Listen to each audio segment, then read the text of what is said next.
Welcome back to Closed Circuit Sports.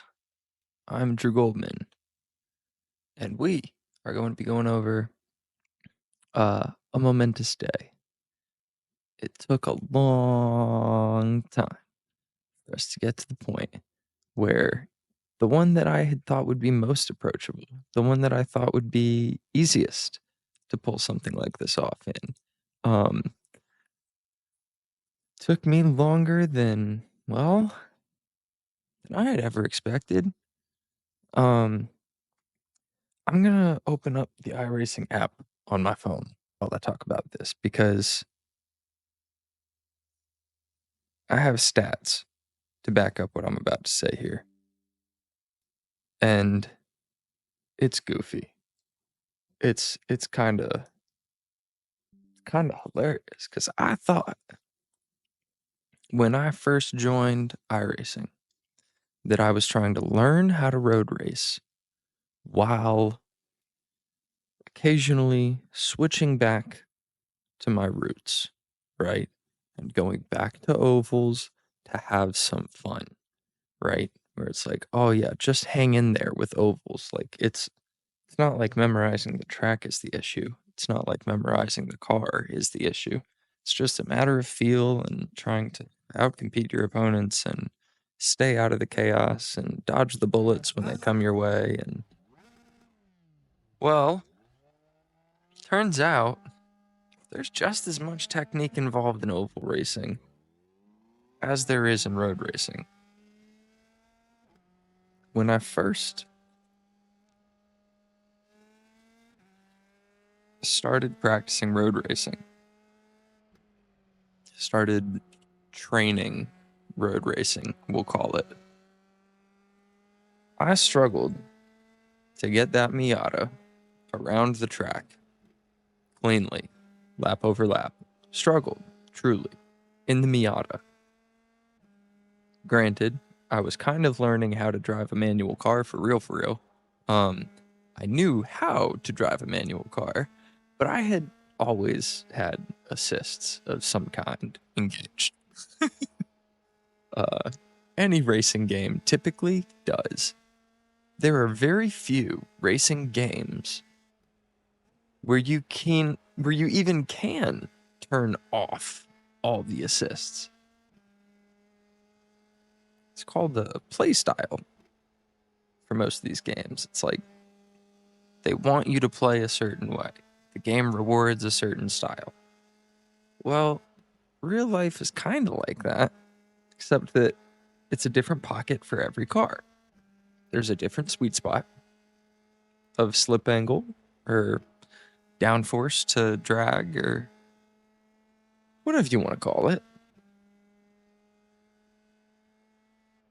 An optimal entry angle and exit angle for every car because the weight distribution is different for every car. So coming out of practice there, was that qualifying? That was qualifying.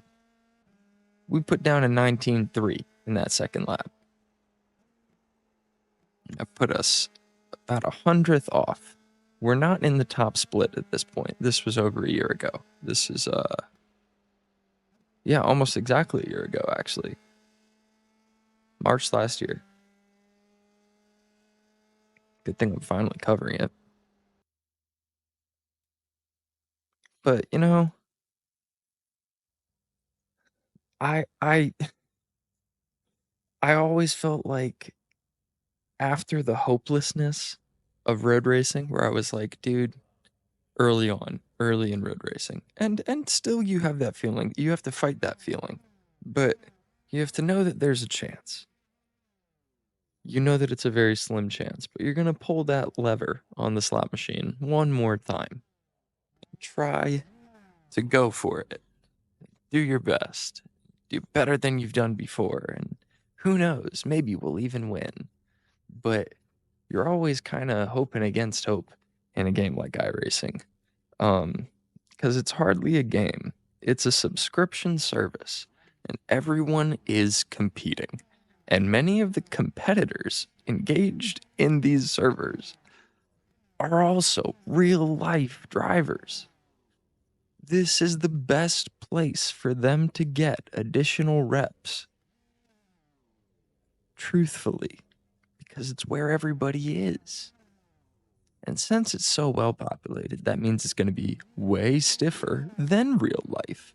Because all the real life people in here, they're just having fun, but they have real life skills. All the just sim racers taking it too serious, yeah, they're competing against people who have real skills, and this is their only arena to do it, so they're taking it serious too.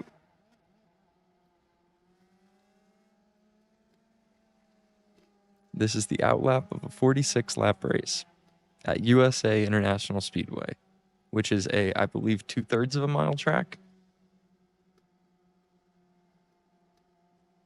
Symmetrical.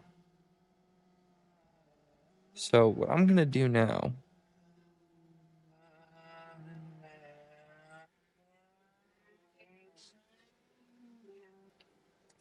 this should be fun for the start.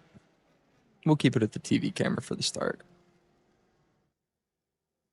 We're starting from second in our J. Howard driver development USF 2000 at the head of a large field of, again, real people alongside Paul French, Tyler Gross, Skylar Holmes, and company. How many total is that? 17. 17 in the field. It looks like everybody took the start.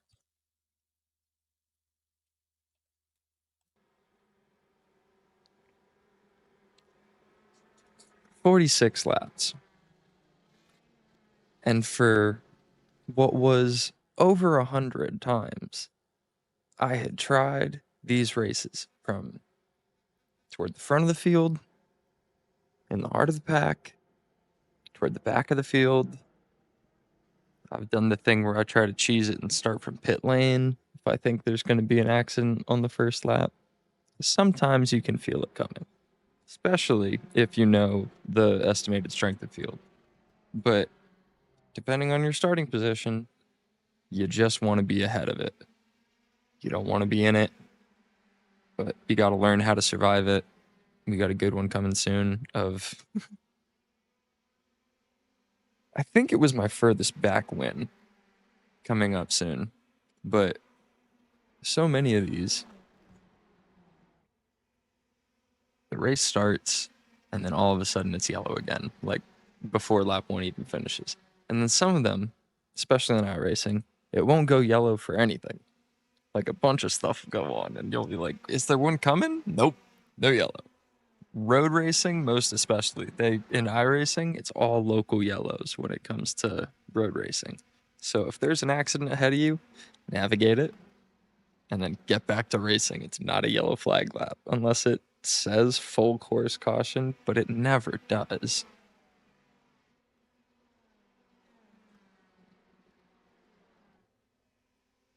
Full course cautions are an oval thing.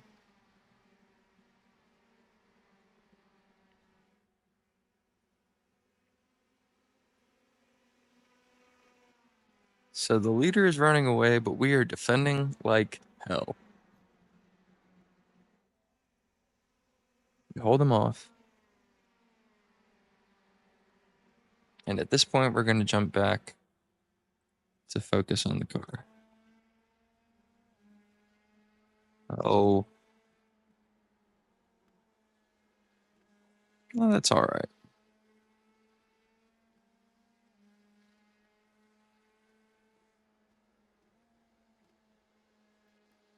Let's actually jump to...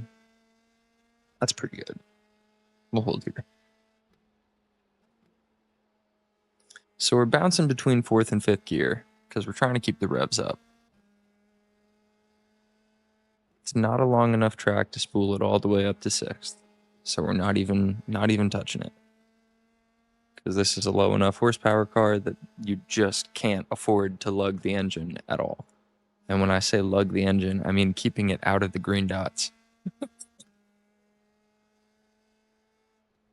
It's insane that that's the rev limiter indicator. Like, that means it's approaching red line already.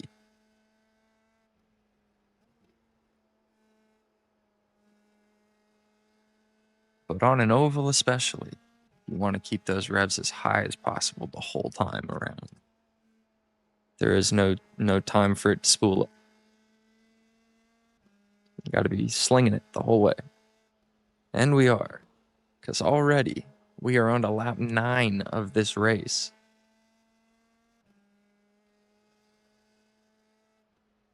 10. So like I was saying, it took me way more tries on an oval than I thought it would. It took me even more tries, I believe, on road. But when I did get it done, damn did it feel good. In all of them, to get it done feels crazy good. The relief when you finally do it is immense. You could compare it to something, but it would not be a flattering comparison. I'm gonna keep that out of my mouth for my mama's sake.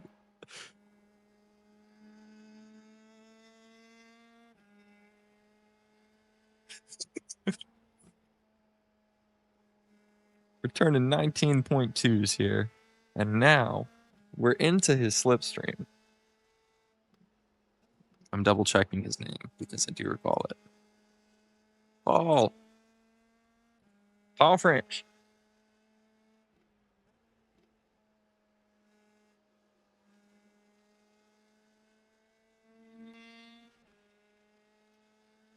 So,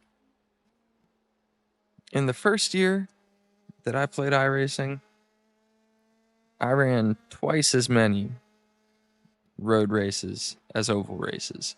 Now that includes Formula alongside sports car, as it was until last year.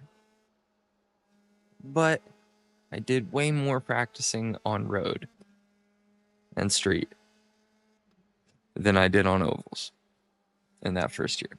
I came to ovals for a break, to have some fun. Doesn't mean I did any better.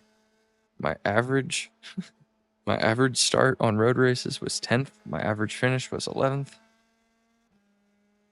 I led a total of 2 laps. I had 10 top 5s out of 45 starts. On ovals, I had 5 top 5s out of 17 starts. So, average start 7th, average finish 8th. I was getting past, but I was holding it together on ovals. On road, I felt like I was starting poorly, like I wasn't qualifying well at all. But I was doing okay in races if I could keep it together.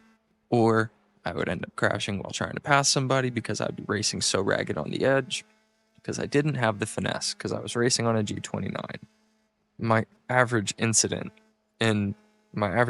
per race in 2020 was absurdly high. 2021 ran a lot more races. Incident per race was markedly better, but only a percentage better.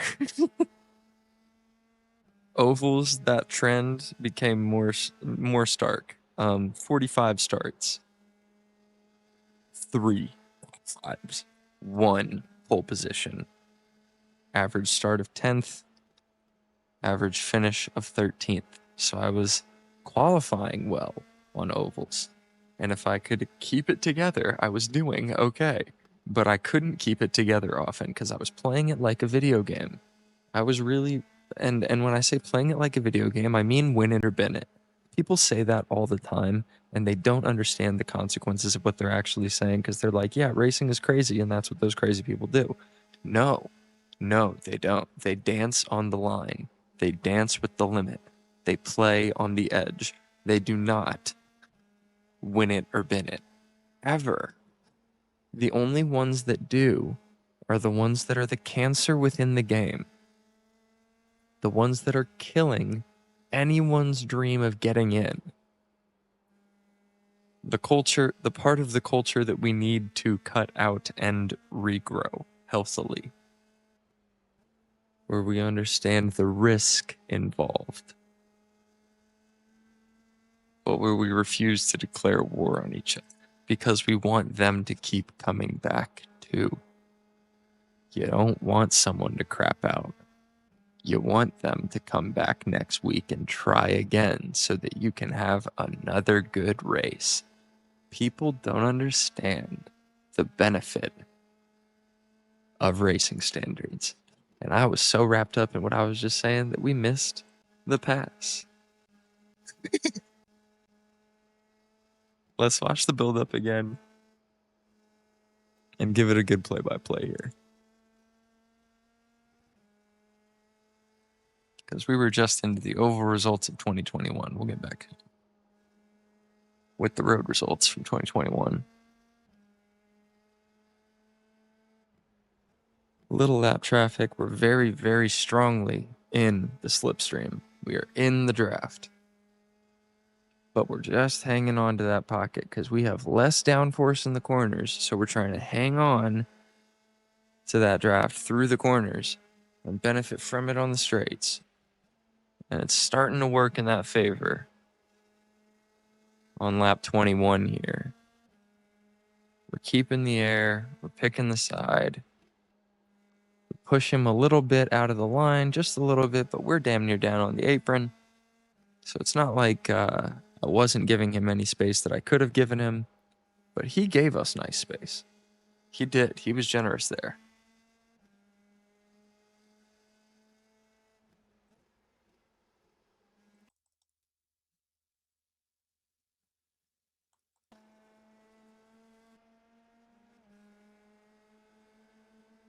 So I swing it a little bit inside, but I'm not. We got plenty of space. I know that there's netcode. There's the possibility of netcode with iRacing, but we're doing a pretty darn good job. And he's holding the high line, and I'm holding the low line.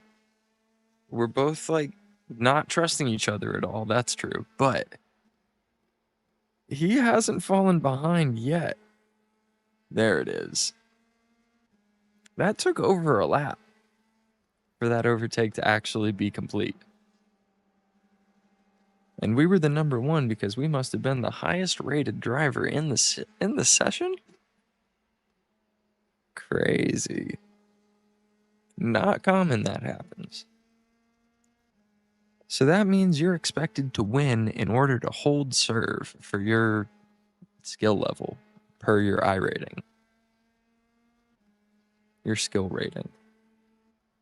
He's got the draft that we were just working with. And now we're going to watch it from here for a bit. We're on lap 24 of 46.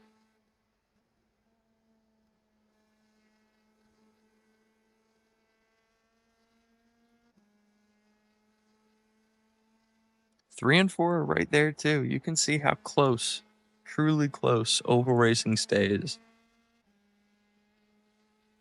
I used to think it was all off of the drafting. In certain classes, it is. But if dirt racing taught me anything, the dirt racing side of iRacing, there's technique in every form of motorsport.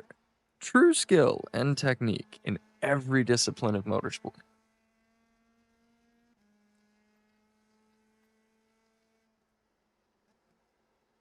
Only a couple times did I ever think, oh, let's just go mess around in some dirt cars. Before I, learned pretty quickly that, yeah, you can't just mess around in the dirt cars. It's just a different style. You still have to lock in. You can't just goof and have fun. It's not like anybody's not good over there spending their time. They're trying their best, just like in everything else. In road racing, on pavement ovals, rally driving, time attack, hill climb, motorcycles, snowmobiles, those guys are crazy. Supercross, absolutely insane. Go-karts are their own racing discipline. And so are esports. F1, the video game, is not like F1 real life. You can ask the esports players, they'll tell you. And you can ask the F1 drivers, they'll tell you too. Not the same. Neither would win in the opposite discipline. Not the same game.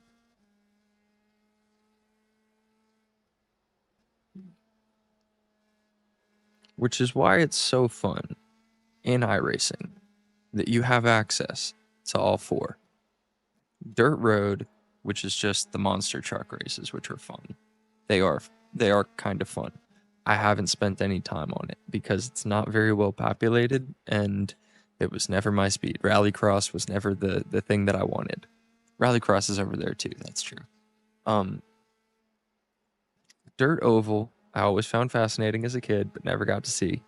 Even though I was born in Charlotte, my parents were not the type to take me to a dirt track race. We moved to Virginia. That did not change. When we came to Indiana, we went to the Brickyard to see the Indy 500 before we went to see a Brickyard 400. We did see a Brickyard 400, but we kept going to Indy 500s. We did not keep going to the Brickyard. Even at that young of an age, I noticed the difference in the crowd. Anyway, I like the Indy crowd more than I like the NASCAR crowd. Although the NASCAR crowd has a little place in my heart. As an Indiana boy who was born in Carolina and did a little bit of growing up in Virginia just outside of DC. But I always identified as an East Coaster. A Yankee, let's say. Mom from New York, dad's from Boston. I always thought I was East Coast, even though I grew up in Indiana. Lap 37, we have opened up about a 1 second gap, it looks like. Maybe only half a second. But we're holding it now, and I don't know if he has as much slipstream as he had before. Looks like we're pulling away. In 2021, after running 45 starts in ovals and only getting 3 top 5s, I actually managed to pull 20 top 5s out of 113 starts and 1 win. I believe it was a Ferrari GT3 race at Le Mans. Obviously the bottom split, but you take what you can get at that early stage. I led 18 laps. I started 10th on average and finished in 11th on average. So, same kind of deal. I would get passed by somebody else who had also qualified poorly, but I would hold the position that I had qualified in. I would normally be the last one who had qualified cleanly. And so somebody who hadn't qualified would pass me, but not anybody else. Or another couple people would wreck in front of me and it would make up for the difference, and I would end up in about the same spot that I had started. That was typical of the time. 2022, I ran a few fewer oval starts, but got a few more top 5s. Pretty consistent on the finishing thing, but my average incidents per race dropped from 5 to 3.5. On the road side of things, 160 starts shows you that I didn't really play much else. I was really, really trying to get good, but it was proving very difficult. At that point, I do think I had my A license, but I was just trying to learn how to ride the dragon. Like, I did not know how to hang on to all the different race cars. I still didn't have any level of finesse. I was still riding a G29. It's kind of crazy. But most of this was from bottom splits. I would crack into a top split, get smoked, and get bumped back down into the bottom group. Out of 160 starts, I had 28 top 5s, 4 wins, and 2 pole positions. On average, I started 12th, and on average, I finished 12th. I only led 5 laps, but I got 4 wins that year. And my average incidents dropped from 5 to 4. 2023, I only ran 4, count them, 4 oval races the whole year. I got 0 top 5s. I average started 9th, finished 9th, but I ran 160 road races that year and started to realize what the difference was between where I was and where I wanted to be, truthfully, rather than it being oh, well, they're just up there and I'm just down here. No, how do I fucking get to there, damn it? This right here, as the fireworks shoot off and awesome. This was our first oval win.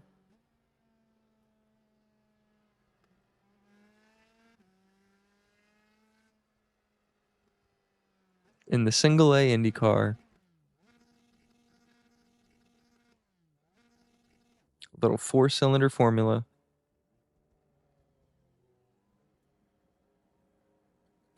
160 horsepower or so, 180 maybe.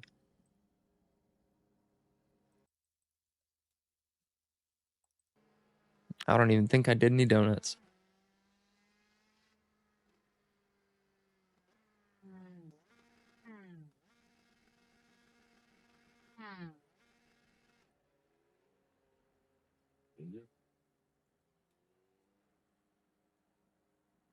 Or it must not have gone well. So, we keep it rolling. We'll keep it rolling. That was my first oval win. It was in USF 2000 at USA International Speedway. It was not a stellar event for talent, let's say. All down pretty low here. Holy smokes, there was a 200 and yikes. Sorry to smoke you like that. Anyway, average strength of field was 964. I would have been really salty if I had honestly gotten beaten by anybody in this server. No offense to anybody here. There's maybe a couple who have potential for the future. But at the time and where I was not happy.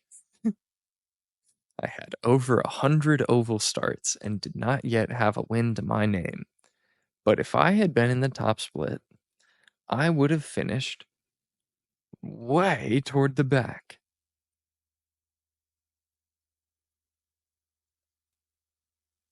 My average lap over my victory was a 19.6. My best was a 19.2.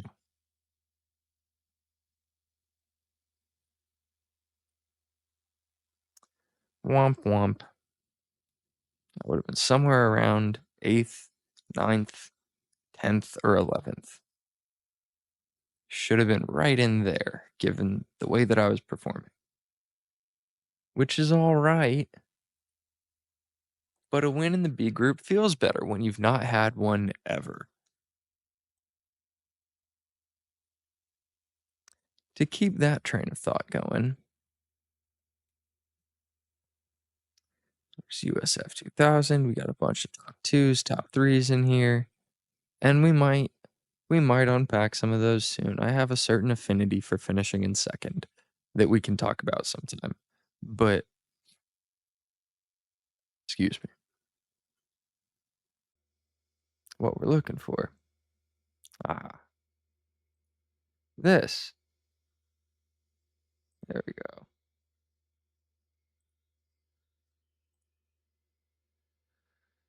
This is the one that I had always approached as a video game because it was a video game for me when I was a kid. NASCAR was my intro to quote unquote the sport of racing.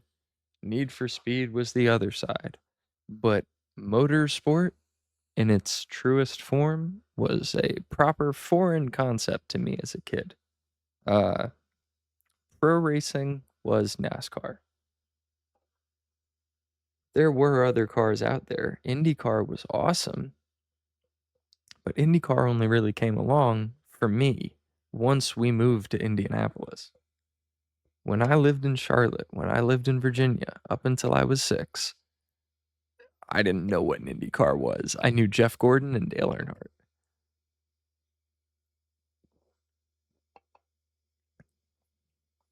And Junior more than Senior.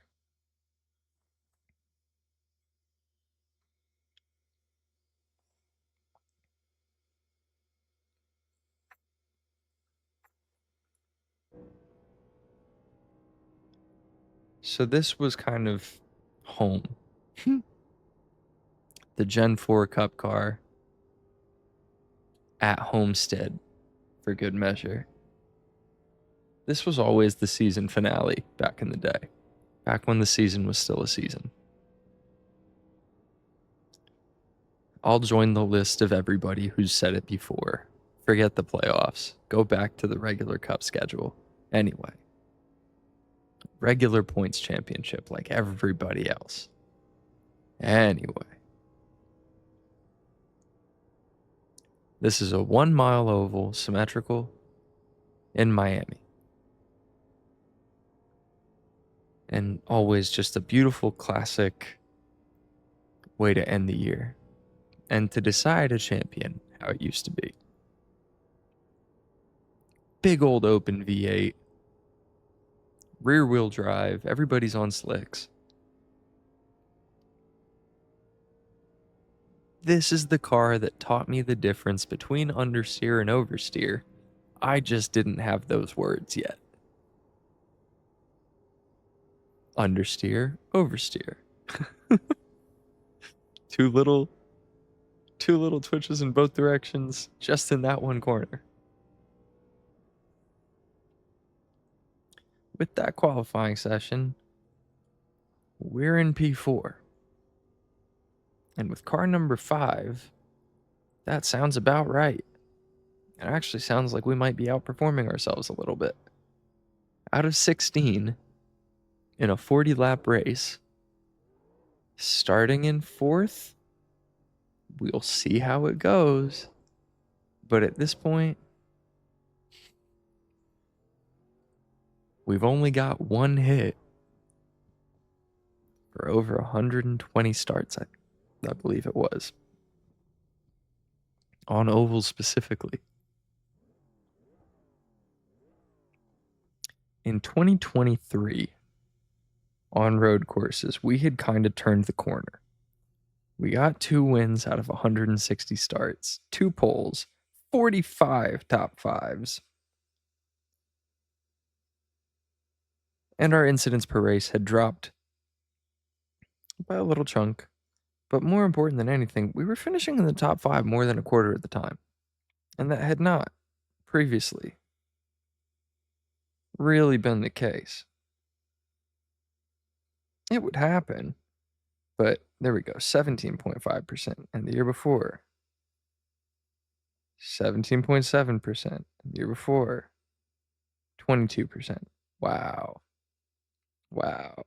Okay, so 2024 is where shit got real. I was realizing that I had gone from the bottom of the bottom to the top of the bottom, and that I could touch the bottom of the middle. Or I could touch the bottom of the top, rather. But I was pretty much smack dab in the middle. 2024. Things started to click, I'll say. We had the day right at the end of the road license where we got the 2 F4 esports wins in the same day. Both bottom split wins, but it kind of convinced me, okay, I think I've got the bottom split pretty well figured out. I think that this all makes sense.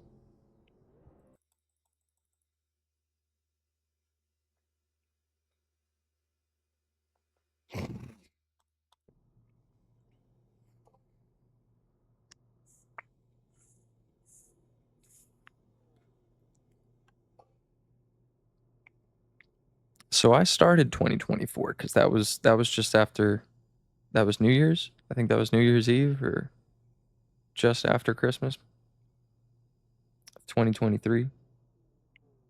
The year 2024 started with me going, okay, let's climb the top splits. Let's get toward the front of the pack.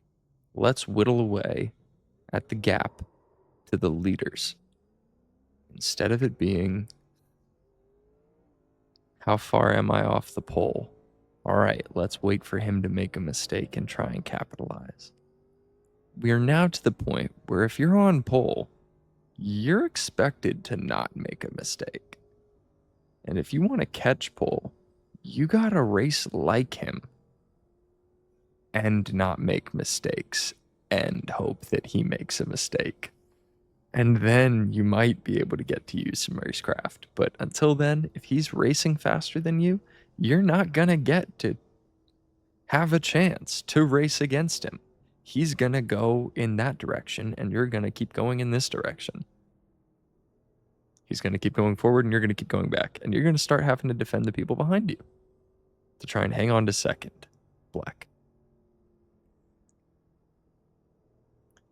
So here we're starting our race from fourth. Pace car's in, and away we go. We got a terrible jump because I think we kind of got stuck in neutral there a little bit, or I was in the wrong gear or something. I might have double shifted. I'm not sure. But now we're in fourth gear, and now we're holding speed. We're already up to speed. And we're falling in behind the six. He had a little wiggle just there. And so from fourth, we're now in sixth. There's not anything wrong with that because third is already in the wall. Fourth is pressing fifth. And we are holding the draft. I don't know what just happened to him. He just kind of let that guy through, but he did so dramatically that he let me through as well. I think the leader just went into the wall a little bit. And we are in fifth. So,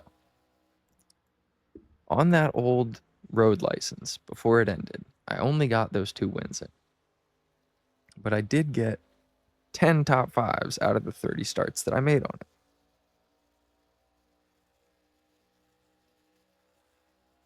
And led 16 laps, which is more than I had led in some years.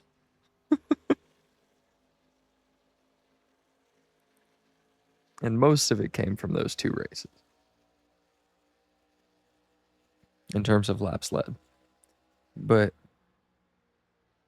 when they split it into Formula and Oval, or excuse me, Formula, sports cars, and Oval, I started taking shit more serious, man. I have been approaching top split races and very competitive middle split races with a kind of mentality that I can only compare to real life. And it's felt good. Has it been rewarding yet? No. Do I know that I'm closer to the leaders than I ever was before? Yes. Could I absolutely smoke the version of me that won 2 races in a day, just whatever it was, a year and 3 months ago? 1,000,000%. 1,000% yes. I am a better racer now. Not just because of the better gear, but I'm a better racer with the better gear now. Because yes, in 2024, I had the Moza R9, finally. I got that, I believe, in the summer of 2023.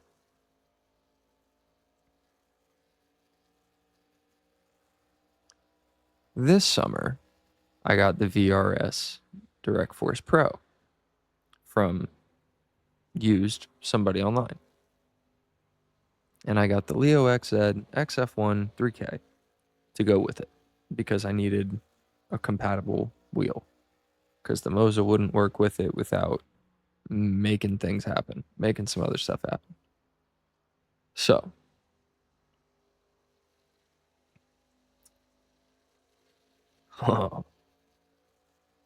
we are. Wait a second. Yeah, no, we're not. We're in fourth. We're in fourth right now. Battling on lap 7. The leader way out there. Oh my gosh.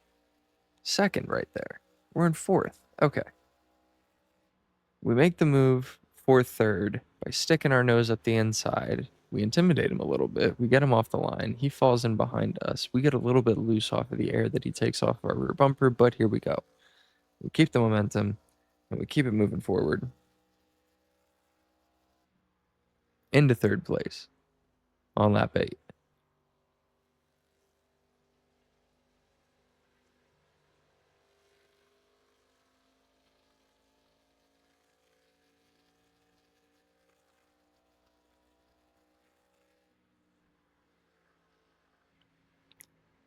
On the sports car side of things, we only made 18 starts. We had 4 top 5s. So you can see the drastic fall off in the number of race starts. But what you're not seeing is the drastic increase in the number of practice laps turned, practice sessions participated in. And I do think that that is worth mentioning. 4 top 5s from 18 starts and 5 top 5s from 31 starts. But competing, truly competing in higher split races. On the oval side of things, 43 starts in 2024, we had 12 top 5s, 1 pole position, and 2 wins. Average start of 10th, finished in 9th on average. So now we're moving up instead of back again. And we turned way more laps than we typically do in an oval season. Oh my gosh, was it really the same number? That's very funny. Yeah, way more laps than typical. For ovals in particular. Because we're finishing more of them, damn it. Not because we're racing more. That was only 43 starts. Had other seasons with that.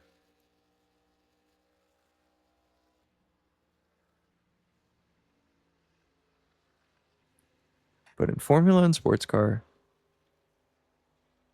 we combined for just more than the number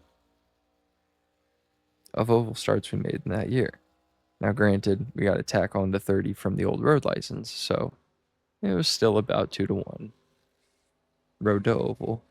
But what is that in total? 4 wins on the year, but I feel like it was my best year ever. On the sports car side of things, in 2025, we have 7 starts, 3 top 5s, and 1 win. 1 pole position, average start of 9th, average finish of 10th, only 2 laps led, but a pretty good incident rate. And for only 7 starts, that feels pretty good. In 7 oval starts so far in 2025, we have 3 top 5s, average start of 8th, average finish of 9th, 2 laps led, a very low average incident rate of 2.5. And on the formula side, kind of struggling because of the depth. At least statistically, I'm struggling. I am improving pretty steadily, but the incident rate isn't. Still at 4. Only 10 starts so far. 1 top 5. Average start of 13th. Average finish of 10th. Finally, my average finish is better than my average start. No pole positions or wins. But man, oh man, do I feel like I am a better racer than ever before. Thank you for sticking with me through the reading of the stats, but I think it's important to catch you up on how it's been and how we got to where we are now that we're chasing the leader as he has a wiggle, because I think he cooked the hell out of his tires on the first few laps.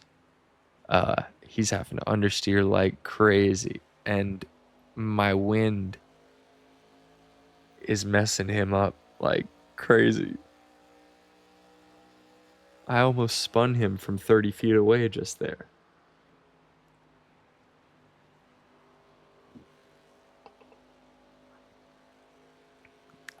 As I'm entering his slipstream, I'm taking downforce off of the rear of his car, and it's lightening his rear just enough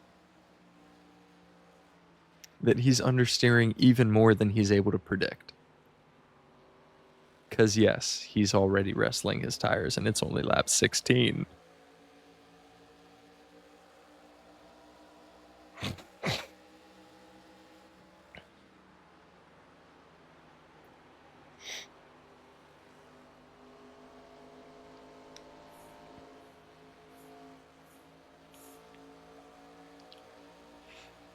I didn't see what happened to the guy in third. Let's go back a few.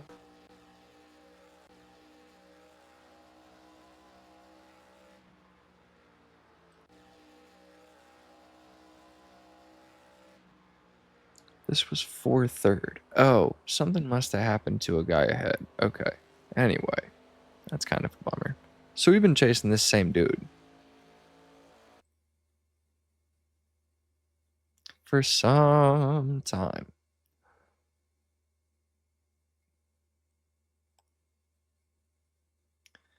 And the guy in the lead must have had to pit for damage or something. Maybe he crashed all the way out. But right here, I hate that I can't see him. So we're going to go to the TV cam, because it's a pretty car. It's a pretty era. And this is worth looking at while we talk about it. Lap 14, turning 35-second laps on a 1-mile oval.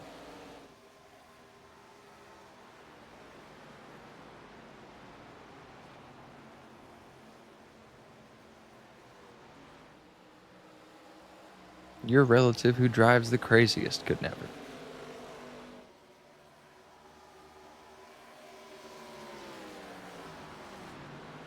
We are holding second. We are chasing first. We are a second behind the leader, max. We got third about a second behind us, at best. We are topping out right around 175 miles an hour. I think I saw 173 just there. And minimum speed is right around 138. We're cornering at 138. In a brick with a V8 in the front. A sloped brick, but a brick nonetheless.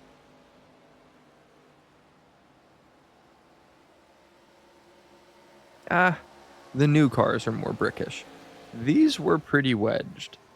They were pretty good wedge-shaped shell cars. I really, really like these. I don't know why we went in the direction that we've taken NASCAR. But I guess they're trying to make it more like GT3. More like Australian supercars. But that's not what it used to be. This used to be its own animal. Now it's just a stupid form of GT racing, it looks like.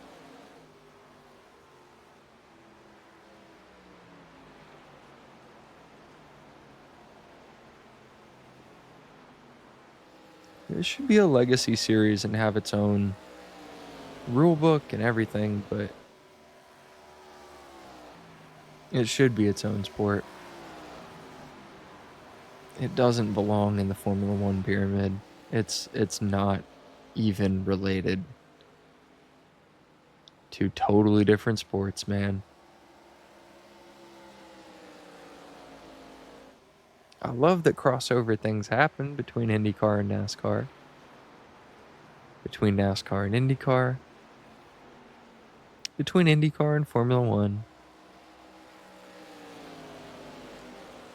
But it's kind of funny to see anybody from Formula One end up over in NASCAR because they're just there to have fun. And they're like, yeah, I should be fine.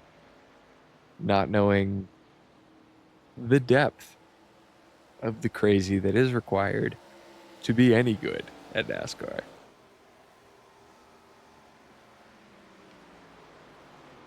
You got to treat it like a dirt track and treat it like a dirt cart. And it's not, man. But that's how you got to race it. Like dirt with way more finesse. There's finesse in dirt, but there's way more flair and flourish on dirt. Where there's style points involved, like real style points. Here it looks boring, but it's not.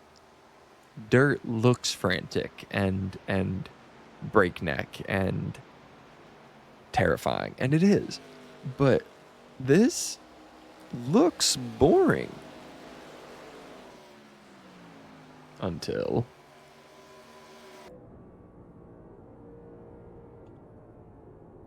you're in it and the whole world's coming at you at 150 miles an hour. You can't go that fast on dirt. You don't have that much track on dirt. You're turning the whole time on dirt. Here you actually get straights. I personally find the straights most rewarding on road courses because you've earned them. You went through the maze that is this track to get to the send it part. And hopefully you got the exit of that last corner just right so that you can get all the speed you need down the straight to catch your breath, adjust your ass a little bit, and maybe flex one hand or the other before you breathe and send it into this next corner and brake and squeeze it in and unsqueeze as you unsqueeze the steering wheel, rather, back to neutral as you squeeze the throttle and release the brake. But all of these things are happening simultaneously, and I find that flow state more easily now on a good road course with a good race car.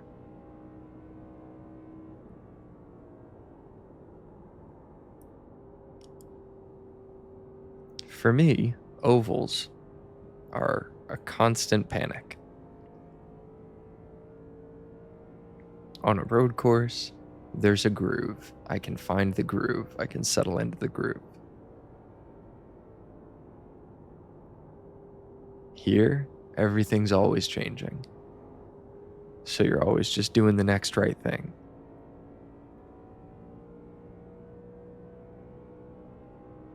It's very hard to just race the track when you're on an oval. You can, but it's hard to just race the track because there's so many other moving parts out there with you. On a road course, you can find yourself in some open space like this pretty easily. On an oval, this really only happens at the end of the race.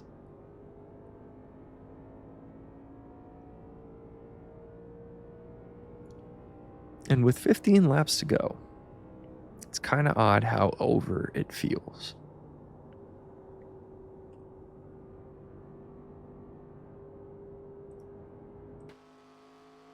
It's not, though. There he is. He's right there with us.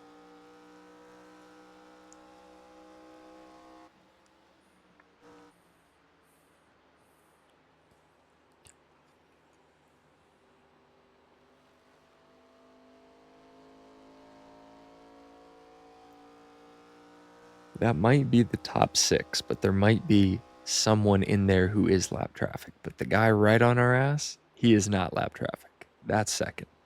That's third behind him. That's fourth behind him.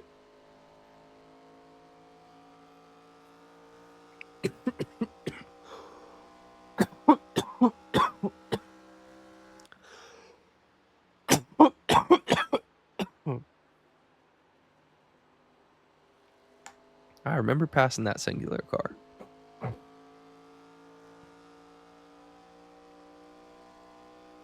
I'm doing this race in Jeff Gordon's car with Lewis Hamilton's helmet, and I love it.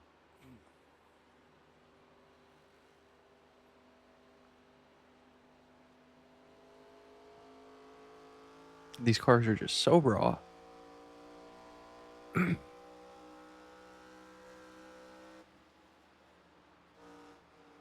They're geared to run wide open. It's just awesome.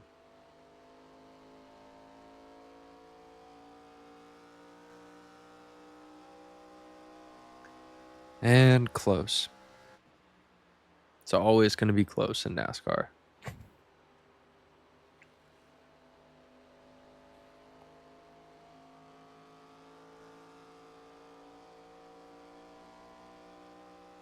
If there's any parity in the skill level of the field, it's going to be close.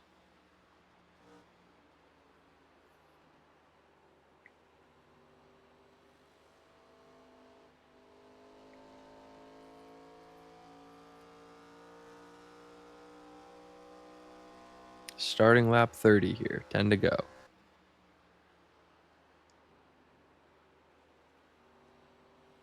Singular pushing. Red car fell back.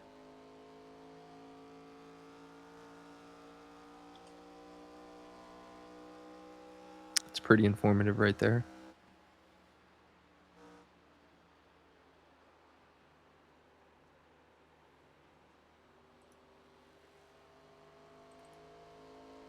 Our best lap was on lap 3, 34.6. We're now turning 35, 36. That last lap was a 36.0. We are a second and a half off our own pace. Our tires are falling off. But we're doing better than we were before. We've had a couple of 36.3s in there. 36.2. But then we'll have like a 35.7. It's lap 31. We got to get back under 36. That was a sloppy last lap. Just barely. We'll keep it going. 1, 2, 3 right here all together. Trying to hang on. Not trying to block necessarily, just trying to give the draft to the right guy at the right time. I'm trying to like game make essentially from up in front. You get a boost, and now you get a boost, and now you get a boost. Just enough to keep you next to each other, just not either of you alongside me if I can help it. But I got to do that without costing myself any speed, and that is delicate. Very, very delicate.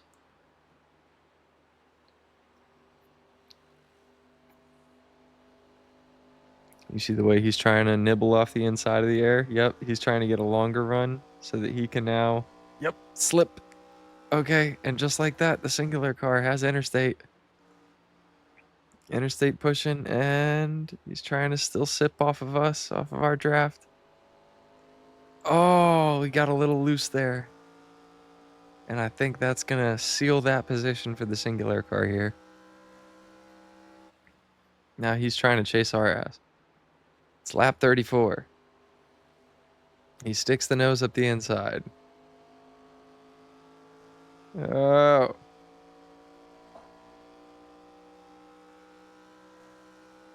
Not quite.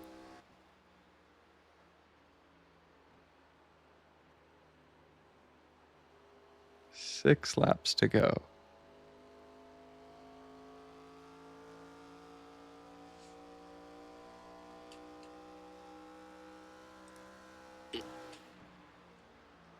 It's crazy that he's that close and we can't see him here. There we go. He's all the way alongside now. Oh, we pull back out in front after a little loose moment there. Lap traffic might help us by a 10th or so.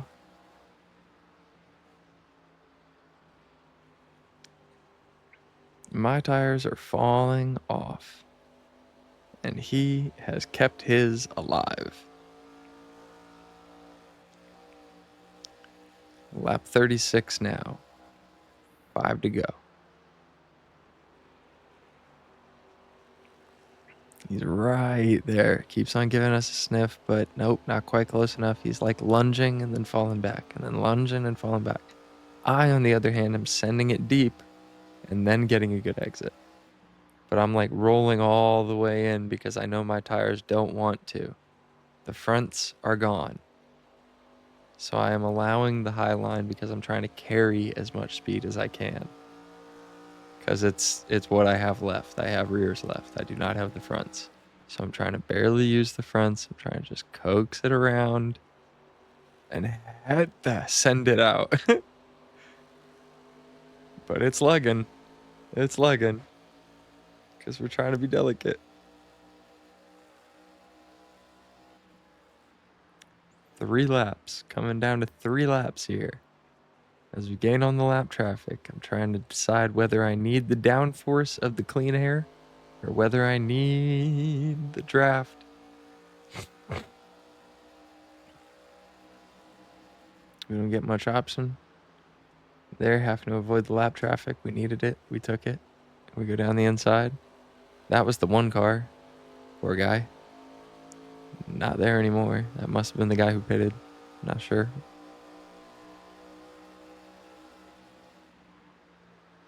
Doesn't particularly matter now, though. We got the singular car still, right? Where is he? There he is.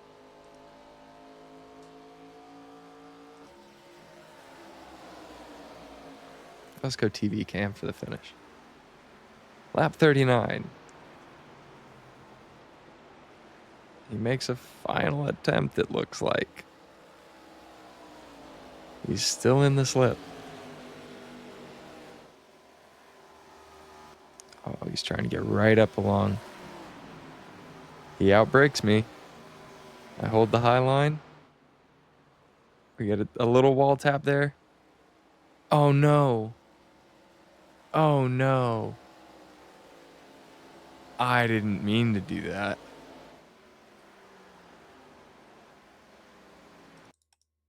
Not in the slightest. No, no. That was recovery. Hang on. I don't know how the hell I came out on the better end of that, to be honest with you. Let me adjust the camera.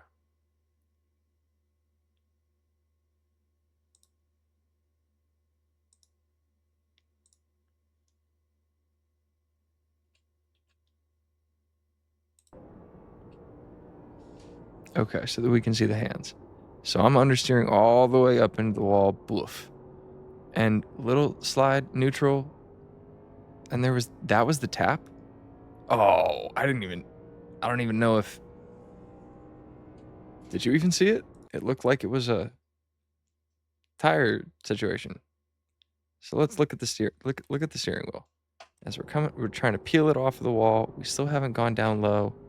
Still haven't really crossed the line, but I think somewhere in that little twitch, the second twitch, was the contact.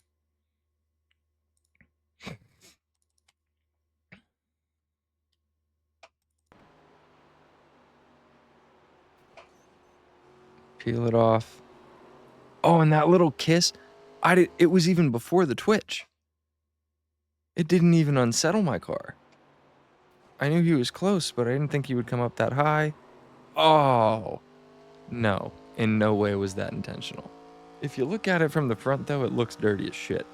All right, hang on, because I want to see that from the rear chase view again, because it looks like some fucking Austin Dillon shit. It looks like, I'm like, oh no. Ugh. Wait.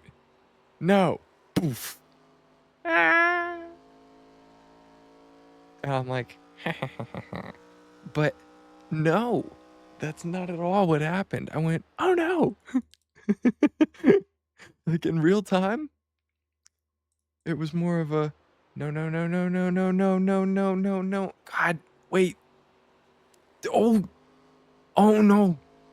Oh, no way. Oh, wait. That's more what happened in real time.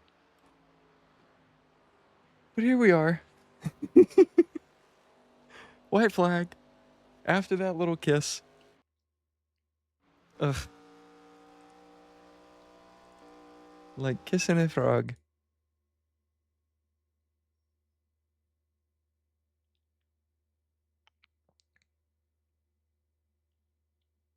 He did great. You did great, Robin. I'm I'm I'm sorry for the way this turned out.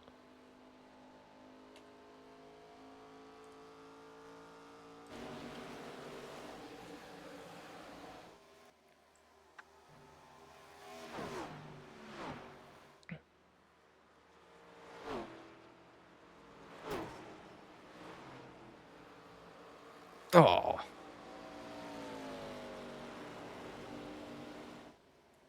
I do not like how that turned out, but I do like the fact that for once I came out on the right side of the iRacing weight distribution disagreement debate. It always seems to favor the other guy.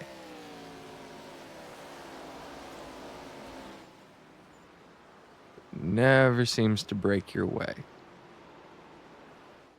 But just there it did.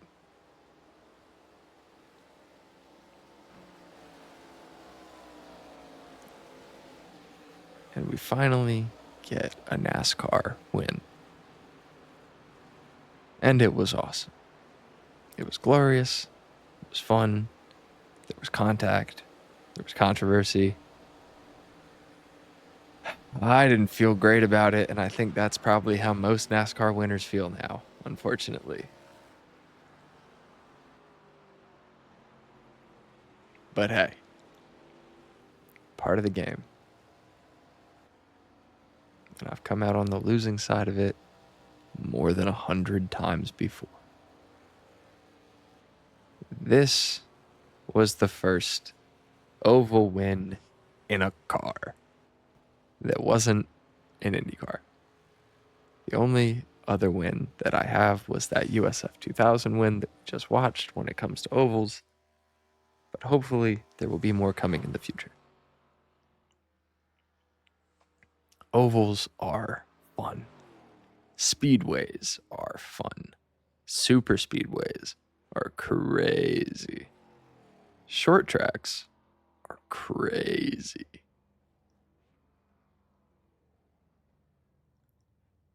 Road courses and street courses at this point are kind of my wheelhouse. And I think that's hilarious because they were the most foreign thing to me at the beginning of this process. But now the oval side is kind of the beast that I respect.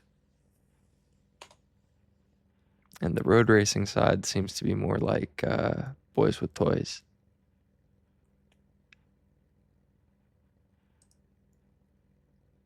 This is some metal ass stuff, dude. I cannot lie. However, with Formula One coming back, my reframing of the sport seems to be approaching complete.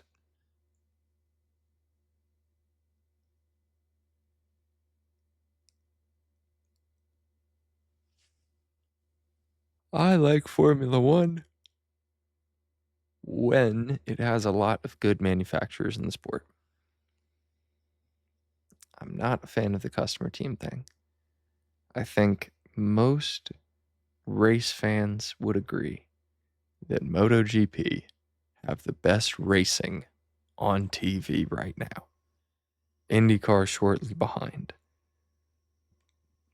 IndyCar is down the list. Excuse me. Formula One is down the list at this point. The competition just isn't there. In IndyCar, there's approximately 8 to 10 cars that can win on any given Sunday. That is simply not the case in Formula One. I'm curious to see whether anybody that isn't a McLaren or Max Verstappen win a race for quite some time. I hope that the Ferraris can figure it out, but we'll see. Come on, Lewis. So, between those two, I think we're pretty good for tonight.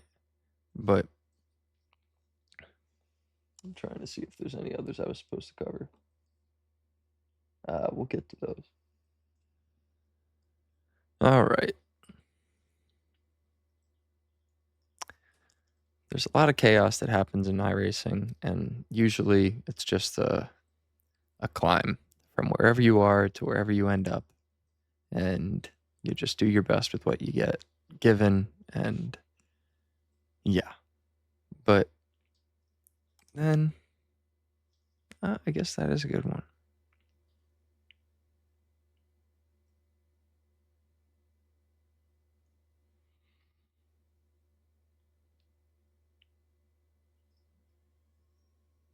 Yeah.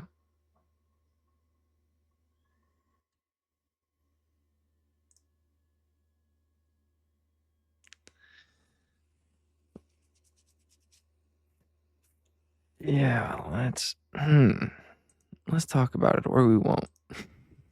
But we'll see. Yeah, let's get it to it.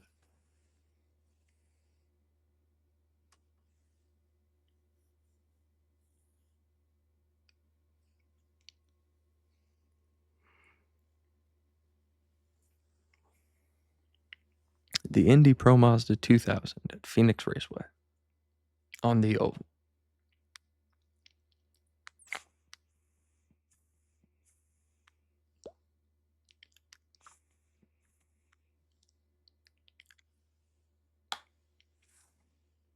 In the top split about a year later. About 8 months later. One whole setup change later. We are no longer just squeaking in.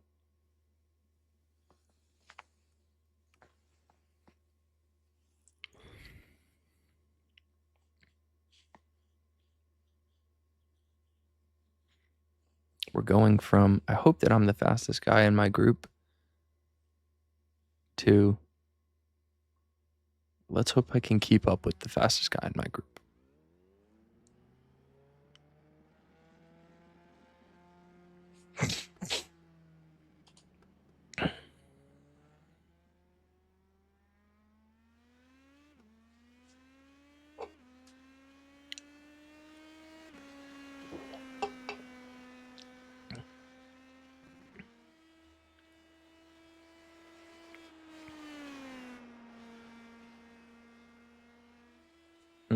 I don't know what's up with the lighting.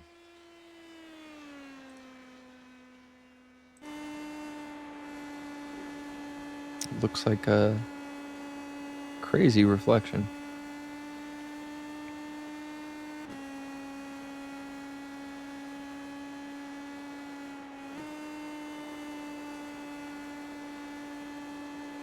So like we were talking about before, we're keeping the revs way up. But at this track, being a mile long,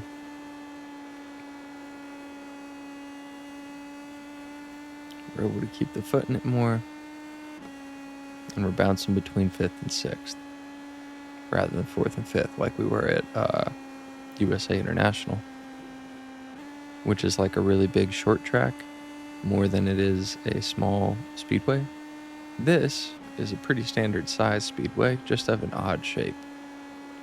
It's an oblong oval.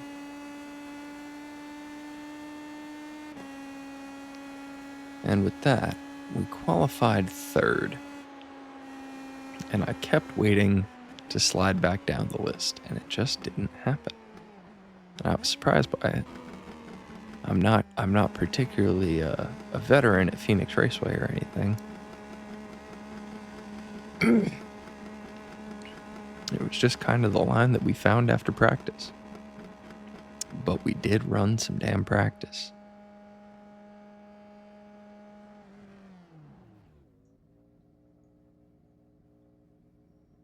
So, now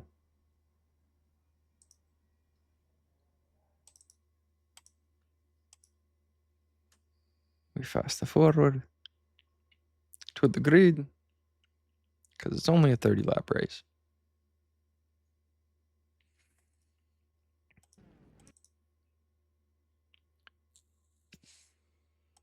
We start from third. And I did not expect us to honestly be starting from third.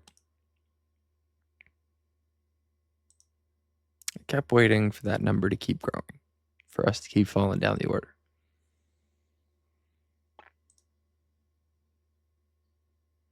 I wish I could do the active box over here of like the relative, but I do my best with the replay because I can give the proper breakdown rather than trying to figure it out as I'm doing it.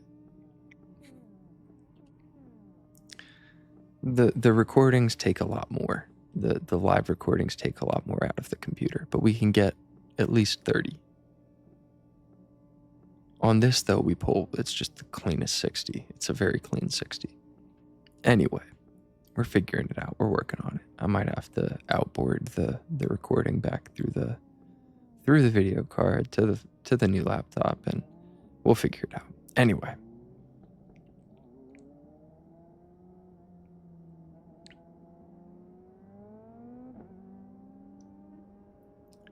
"30 laps, not 40 this time."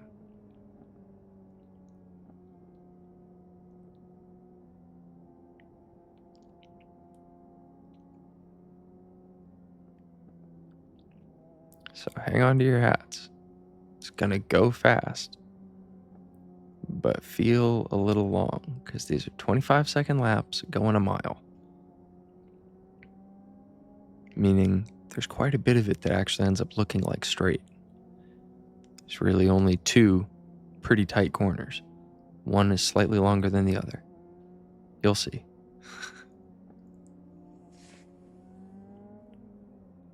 Downforce changes the handling of these cars drastically because they are already very slippery in terms of actual downforce in clean air when they're set up for ovals. So then you put them behind each other and they have even less. And that front gets light. Just there, almost understeered into the guy in third. We had to lift. We fall in.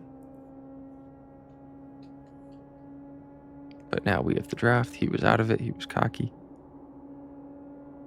And we get a little slippery as we're dancing on the right-hand edge of that guy's air and on the left-hand edge of that guy's air.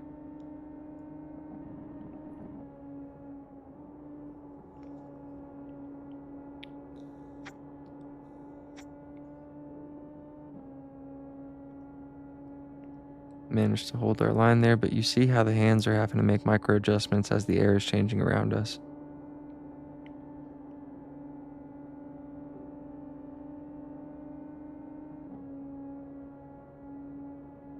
At these speeds, the wake of the car in front of you is no laughing matter. It is a very real factor in the race that you absolutely must incorporate into your strategy and decision making in racecraft if you hope to compete over the course of the race.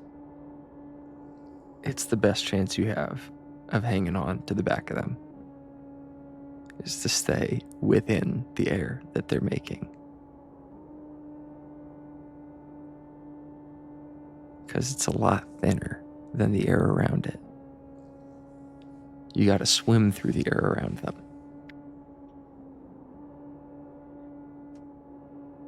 You can reel them in when you're right behind them. 25-second laps.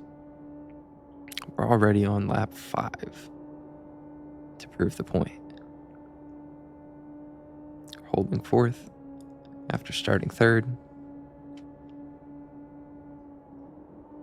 But you can already see how much tighter the competition is up here, how everybody's kind of moving in unison.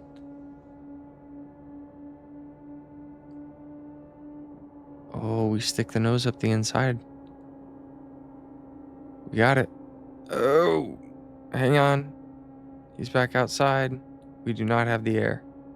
He has the air. We fall back in behind. We're doing the dance. It's a very pretty dance now from here, though. Everybody's doing a really nice job. We still got a little space behind compared to what they have. 2 is about to kill 1. 3 is trying not to get hit by either of them when they get each other. Oh, I end up killing 3. No. I didn't mean to. Did he come down? I kind of understeered up, yes. But did he? He totally came down.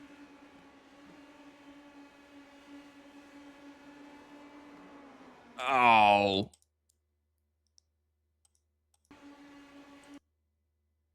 At this point, I have the air from red. And at this point, I didn't. I had it from black. I had a little bit. So here, the nose gets lighter. For me. At this point, he's losing momentum. So he wants the air from this guy back.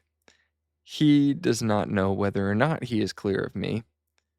I still have this guy's air, but I had just gotten more air. I would have stayed low if I could have, but it wasn't staying low. Look at how much I'm steering right now.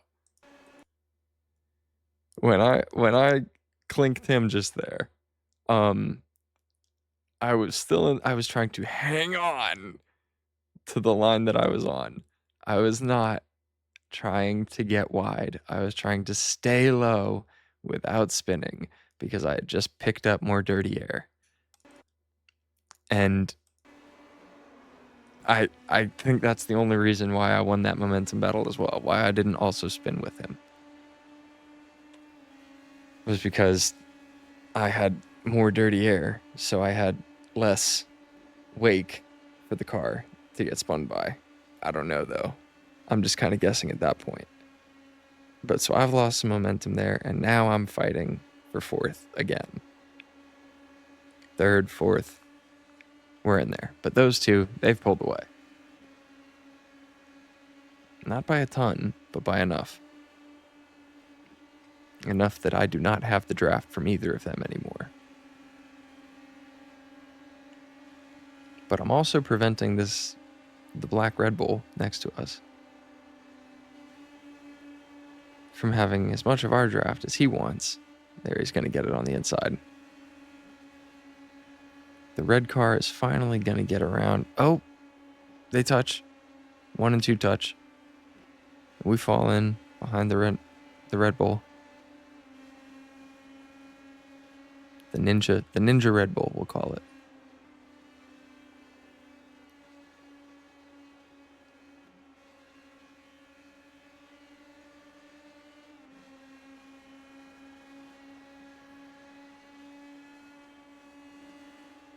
We don't want to lose his draft, though.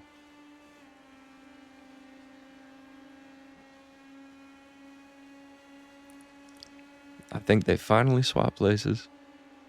1 and 2. And I think that's lap traffic in between them and us.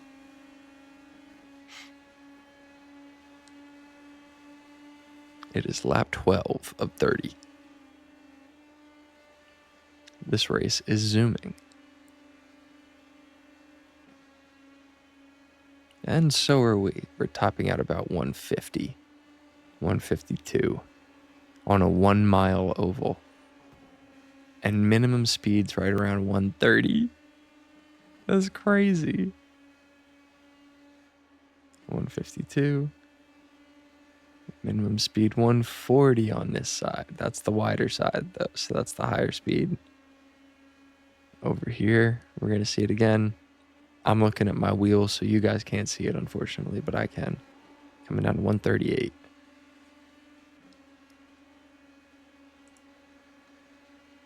We'll drop into... Oh, no, not the gearbox. I meant the roll bar. There we go. This is a cool camera. I don't like the way that the lighting is playing out on the car, though. See? It's weird. It's very weird. It looks more video gamey than typical.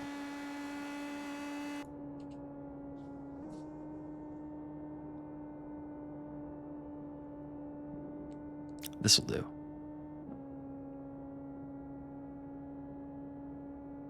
This makes the track look the right size. In iRacing, you don't get the choice in terms of when you're playing. You only get to use the cockpit view. It's just a matter of field of view and height and the angle and trying to get that matched up to your monitors. I was probably running this race in VR. I believe I was. I hope to be able to record more of these races in VR rather than competing in VR and then showing it this way. But I also do think this relays pretty well to YouTube, to the phone, in terms of showing what happened rather than showing what I saw specifically. So you can know that I was using VR. Whoop. But I think it looks pretty darn good this way when I can jump between all the cameras and... Alright, so we finally get the move made. Back for third place on the Black Red Bull. The Ninja Bull.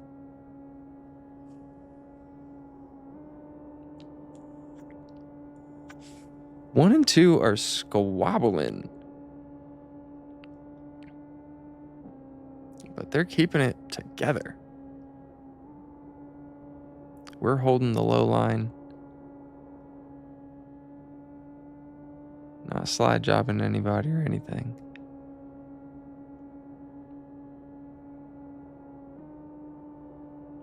What's crazy is in American racing, slide jobs are seen as clean now.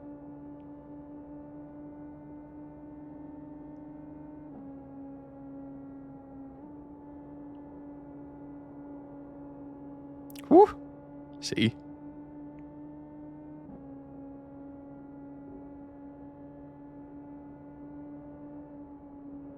And now we're doing the dance.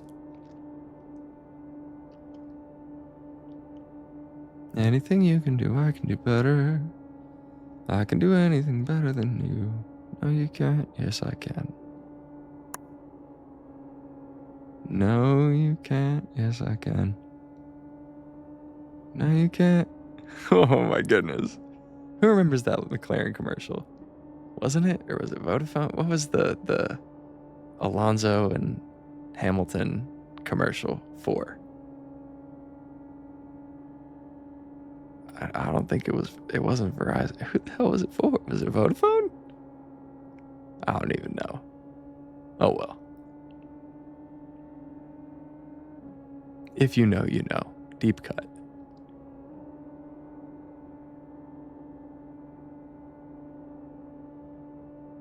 Comment if you know. Anyway. Lap 24. Battling for third. Each of us scrapping for the podium. 1 and 2. Fighting for the win. Right there, but just so far away. So close, but so far.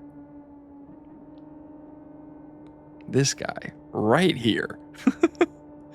Can't get him out of my way. Ugh. Had to make the move down the inside a little mean. With 5 to go. Hanging it. Holding it. Oh, losing too much.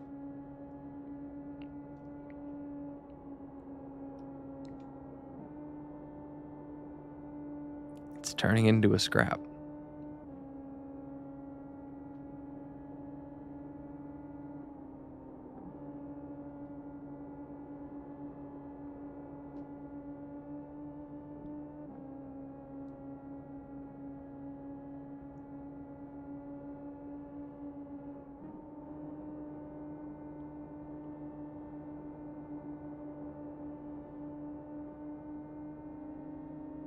This guy gets involved, and I'm like, who the hell do you think you are?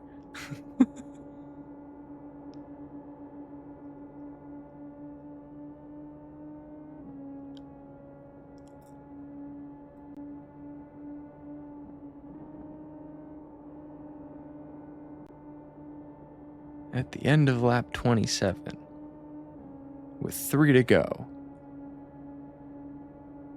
We're still in third? There must be lap traffic somewhere in here. Oh! They must be lap traffic. Because somehow, that's third place. 1 and 2 are still both right there. Huh. So confused.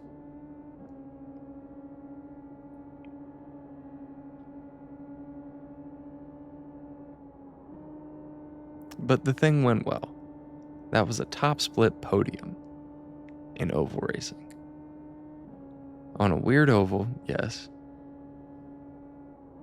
But a pretty stiff, pretty competitive split.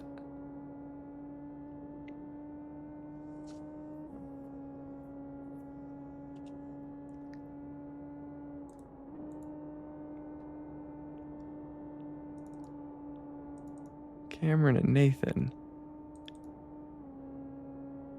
Gabriel, where was this guy? Is he like right behind us? Yeah, okay. That was the guy who was in fourth. That's kind of crazy. So 1 and 2 we had right. Where it was, wait, yeah, 1, 2.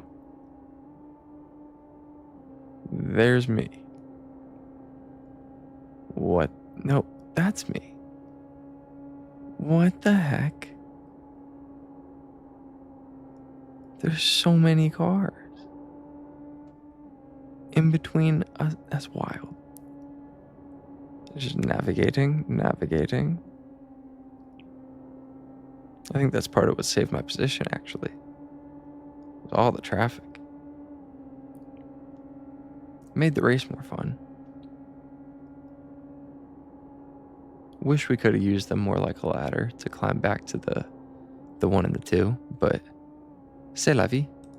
You take what you get, and you don't throw a fit. A top split podium.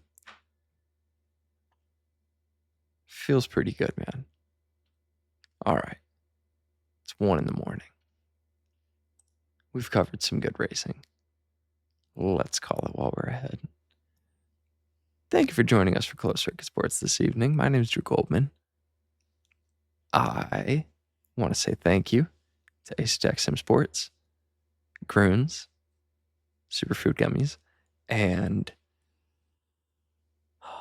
CW Cart, and shoot, there's one more. Oh, DistroKid. Yes. Thanks to all the partners. I'm really looking forward to 2025. This season gets underway next week. And let's go. Peace.